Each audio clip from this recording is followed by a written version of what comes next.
అందరూ పర్యావరణాన్ని పరిరక్షిస్తూ పర్యావరణ హితంగా జీవించాలని జాయింట్ కలెక్టర్ రాహుల్ మీనా, ఆంధ్రప్రదేశ్ కాలుష్య నియంత్రణ మండలి ఈఈ శంకర్రావు, ధరిత్రి రక్షణ సమితి ఫౌండర్ సురేఖ పేర్కొన్నారు.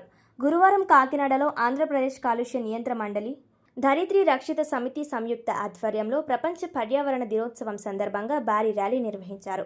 కాకినాడ జిల్లాకు చెందిన పలు కంపెనీల సిబ్బంది ఈ కార్యక్రమంలో పాల్గొన్నారు. కాకినాడ రాజా ట్యాంక్ నుండి సూర్యకళ మందిరం వరకు ఈ ర్యాలీ కొనసాగింది. అనంతరం ఏర్పాటు చేసిన సమావేశంలో వారు మాట్లాడుతూ పర్యావరణ పరిరక్షణపై ప్రజలకు అవగాహన కల్పించడం జరిగిందని, వివిధ కార్యక్రమాలు చేపట్టామన్నారు. అభివృద్ధి పర్యావరణానికి ఆటంకంగా మారకూడదన్నారు. ప్రతి ఒక్కరూ పర్యావరణ కాలుష్య నియంత్రణ చేపట్టాలన్నారు. ప్లాస్టిక్ వలన అనేక నష్టాలు ఉన్నాయని, ప్లాస్టిక్ అరికట్టేందుకు ప్రతి ఒక్కరూ కృషి చేయాలన్నారు. ఈ కార్యక్రమంలో ఆంధ్రప్రదేశ్ కాలుష్య నియంత్రణ మండలి అధికారులు మూర్తి, లక్ష్మీనారాయణ తదితరులు పాల్గొన్నారు. ప్రపంచ పర్యావరణ దినోత్సవం సందర్భంగా శుభాకాంక్షలు తెలియజేస్తున్నాను.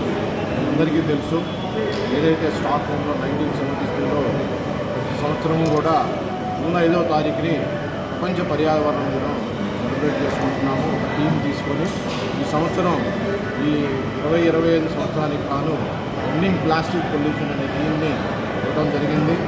ఈ థీమ్ తీసుకొని మనము కాలుష్య నియంత్రణ మండలి అనేక అవగాహన కార్యక్రమాలు ఏర్పాటు చేయడం జరిగింది. అందులో భాగంగానే ఈరోజు ఈ ర్యాలీ మీటింగ్ మనకందరికీ తెలుసు, ప్లాస్టిక్ మనకి నిత్యం మన జీవితంలో భాగం అయిపోయింది. దాన్ని మనం నియంత్రించకపోతే అది మనకి భవిష్యత్ తరాలకి స్వచ్ఛమైన గాలి, నీరు అందించడం ఇబ్బంది అవుతుంది.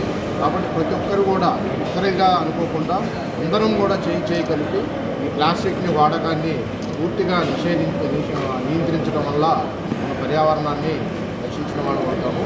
ఇది అందరూ కూడా ఈ కార్యక్రమంలో అందరూ కలిసి రావాలని